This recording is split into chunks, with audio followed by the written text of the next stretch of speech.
Good, good. So, alors, quelles sont les nouvelles du front chez toi? Ça va, je m'éclate dans mon nouveau projet là de community management. Donc ça, c'est génial. Je pensais pas me lancer là-dedans à la base. Non, c'est pas pour moi. Enfin, tu vois, les trucs habituels. Surtout que je connaissais rien des réseaux sociaux avant et que ça m'énervait plus qu'autre chose. Mais voilà. Donc tant mieux, je suis contente.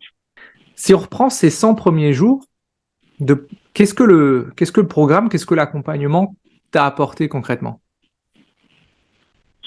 Alors, plus de clarté sur le monde du marketing, ouais, de l'entrepreneuriat, euh, oui, vraiment ce monde-là que je connaissais moins, de comment vendre, comment essayer de contacter les gens pour les leads, etc. L'état d'esprit surtout à avoir. Je pense que la plupart des entrepreneurs sont sortis quand même d'un métier en salariat. Donc, surtout ça aussi, que ça faisait quand même depuis 2020 que j'avais pris mon auto-entreprise, mais j'ai toujours travaillé en sous-traitance. Donc, c'est toujours cet état d'esprit un peu de salarié. Donc ça, c'est vraiment un premier point. Avoir le statut de chef d'entreprise et le mental de chef d'entreprise, que je travaille toujours actuellement, et mieux comprendre les façons de travailler en tant que chef d'entreprise. Voilà, on va dire ça comme ça. Cool. Qu'est-ce que ça t'a apporté au quotidien d'avoir cette clarté, d'avoir ce nouveau positionnement, en tant que chef d'entreprise et plus en tant que autre chose? Ben, ça, je crois que je l'ai vu avec JR, oui, c'était ça, au fait, en atelier. Poser les no way. Ouais. Ça, oui, ça m'a bien aidé. Donc, ça m'a appris ça, à poser mes actions en fonction de mon entreprise, mais je le fais pas encore assez. Et d'imposer ces actions-là par rapport au reste, à mon travail actuel, à la famille, à ce que je dois faire en dehors justement de l'entreprise. Ça, oui. Okay. Mais je ne le fais pas encore comme je voudrais. Pas encore assez. Ça, c'est normal. On est en train de travailler dessus. OK. Qu'est-ce que ça t'a apporté concrètement? Comment tu te sens maintenant par rapport au début? Plus d'assurance. Bon, en même temps, ce que ça m'a apporté, c'est carrément un changement dans mon entreprise, un changement d'orientation. Donc, j'ai l'impression que je dois recommencer le Shoryuken à partir de zéro en tant que community manager et pas en tant que secrétaire permanent téléphonique et compagnie. Cool, ok. Est-ce que tu te souviens de ta priorité quand tu es rentré dans le programme? Oui, savoir comment avoir plus de clients. Je vais te Pour le dire en augmenter fait. mon chiffre d'affaires. Ta priorité, ton urgence, c'était savoir comment me lancer, trouver mon offre et trouver mon avatar. Voilà ce que tu m'avais dit à l'époque quand tu es rentré. Oui, bah oui, parce que c'est ça qui bloquait pour pouvoir attirer plus de clients. Exact, exact. Est-ce que tu considères qu'après ces 100 jours, est-ce que tu considères qu'aujourd'hui la promesse est tenue? Ouais. Oui, parce que je conseille Mélanie maintenant. Donc oui. Ok, ok. La promesse est tenue, ça c'est cool. Et généralement, quand on rentre dans le programme Shuriken, j'aime bien qu'on mesure 3 aspects, qu'on mesure le mindset, qu'on mesure les compétences en prospection et qu'on mesure les compétences en vente. Est-ce que tu te souviens de ce que tu avais écrit sur l'échelle de 1 à 10, à combien tu t'étais situé en rentrant dans le programme? En me connaissant, j'ai dû mettre 0 partout. Non. Même pas. Non. Incroyable. Tu as mis 2, 3. 2 et 2. Ah, bah. Je l'ai sous les yeux. Et à la fin des 100 premiers jours, tu as refait cette graduation. Est-ce que tu te souviens de ce que tu as mis? Au moins au-dessus de 5, 6, 7, 8, quelque chose comme ça. C'est ça. Tu as mis mindset 7, prospection 8, vente 8. C'est-à-dire qu'en gros, tu es passé de 2, 2, 2, donc on va dire un 6 sur 30, ok, à 7, 8, 8. Donc ça donne 15, ça donne 23, c'est ça? 4, 7, ouais, c'est ça, 23. Ok, tu te rends compte, tu es passé de 2 à 7 en mental, de 2 à 8 en prospection et de 2 à 8 en vente. Qu'est-ce qui, selon toi, a fait que il y a eu cette transformation-là? Parce qu'un écart comme ça, c'est pas juste. une prise de compétence. Il s'est passé quelque chose chez toi. Bah oui, j'ai appliqué ce que vous m'avez dit, tout simplement. J'ai fait les changements nécessaires par rapport à ce que je faisais pas ou ce que je faisais mais qu'il fallait pas, ou des simples petites actions dans la vie de tous les jours, comme par exemple j'expliquais à Mélanie hier ou avant-hier, enfin, je sais plus, rien que l'organisation que JR avait dit dans un live, notez tout ce que vous faites depuis le moment où vous vous levez. Alors Mélanie, elle me regarde comme ça, je dis mais oui. Et c'est vrai que du coup, ça te pose des actions quotidiennes, répétitives, et du coup, tu fais les choses plus rapidement et tu peux mieux caser tes actions, tout simplement. Donc là, elle l'a fait pour hier, j'espère qu'elle va le faire pour aujourd'hui. Yes, je vais parler aussi de l'application que moi j'utilise. Ok, good. Et du coup, si toi tu devais résumer ton avant-après en un mot, en une phrase, ce serait quoi? Avant j'étais comme ceci, aujourd'hui je suis comme cela. Qu'est-ce que tu dirais?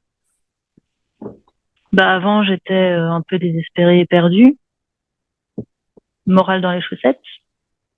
Dans le flou aussi, je voulais construire quelque chose mais qui me plaisait pas trop, ou qui me saoulait tous les jours de ma vie, on va dire ça comme ça, pour laquelle t'as pas trop envie de te lever le matin.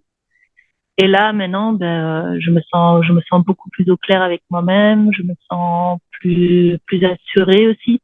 Même pas si c'est à 100%, mais j'ai plus d'assurance. Et avant, je me souviens, tu disais, oui, il faut que tu penses H24. Tu sais, à ton entreprise, à ce que tu fais, etc. Toi, tu penses tout le temps. Tu es en vacances, tu fais une vidéo et tout. Je pense à vous, les atypiques. Et moi, je me dis, mais non, mais c'est la mort du penser H24, hors de question de penser H24. Maintenant, depuis que je suis dans le community management, j'y pense effectivement H24. Et ça me dérange pas, c'est pas un supplice, c'est pas une horreur, c'est pas, mais avec mon ancien boulot, je vais dire, c'est comme ça, mon ancien projet, pour moi, c'était impossible. Ben non, c'est pas vivable. Donc oui, il y a eu beaucoup de changements. Waouh. Ça fait pas une phrase, mais... Ouais, mais en fait, je te remercie pour ce feedback parce que c'est réellement, ça a été pour toi le goulot d'étranglement à un moment donné dans le programme. Ça a été ce choix-là. Ouais. Et je suis vraiment content qu'on t'ait donné ce qu'il fallait pour que tu puisses passer outre ce goulot parce que maintenant, il se représentera plus. Ça, c'est quelque chose que tu laisses derrière toi. Ouais, tout Pour à fait. toujours. Parce que maintenant, tu sais comment faire. Et c'est intéressant parce que c'est un blocage qu'on rencontre pas mal. C'est normal, je suis pas mal d'indépendance, je suis pas mal de personnes qui sont à leur compte et je suis content que tu partages ça parce que en fait, on se sent différemment et c'est qu'une fois qu'on a passé ce blocage qu'on peut expliquer et qu'on peut comprendre comment on se sent derrière.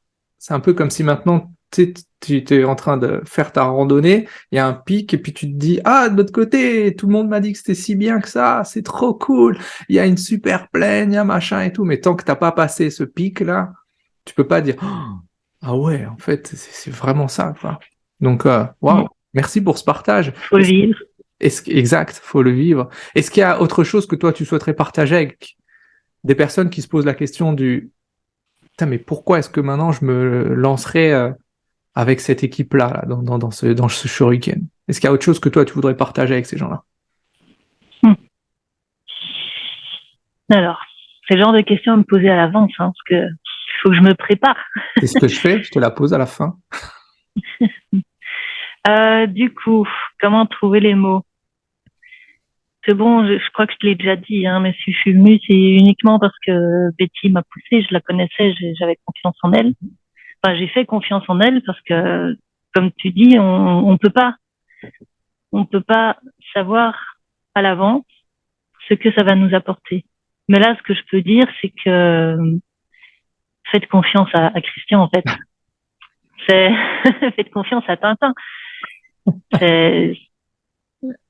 Il faut le vivre. Oui, voilà, c'est ça, il faut le vivre. Ça demande beaucoup de confiance, ça demande du travail, mais c'est pas pour rien. Ça apporte de la vraie valeur et ça, voilà, moi, ça m'a transformée, clairement. tu amènes les gens à un point que eux-mêmes peuvent pas deviner, donc ils peuvent pas se dire il va m'apporter ci et là des choses concrètes parce que c'est au-delà. Il faut le vivre en fait. Il faut faire confiance, il faut sauter. Waouh. Merci pour ça. Je respire parce que tu viens de titiller l'hypersensible. Ah, désolé. Donc du coup, toujours assez chargé d'émotions ce genre d'événement. Mais Ben, je te le dis, je savais pas dans quoi je mettais les pieds. Ma mère qui me disait, parce que bon, j'ai demandé de l'argent à prêter, hein, je me suis débrouillée autrement finalement, mais oui, mais on va en discuter parce que c'est un budget et t'es sûr que ça vaut la peine. Enfin bref, tous les trucs possibles et inimaginables. Je fais OK maman, t'inquiète. je gère.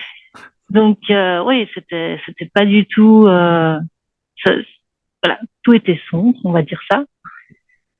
Tout tout me disait n'y va pas, ça va rien t'apporter, etc. Mais j'y étais et voilà ce que ça a donné. Waouh. Beaucoup plus de joie, de confiance, une autre vie, quoi. Ça y est, j'en remets une couche. Les gars, ça m'a apporté une autre vie. Signé. Waouh. En fait, on le dit en rigolant, mais c'est pas anodin parce que je le redis, il y a beaucoup de gens qui coincent, qui struggle dans cette émotion et qui se disent c'est pas possible.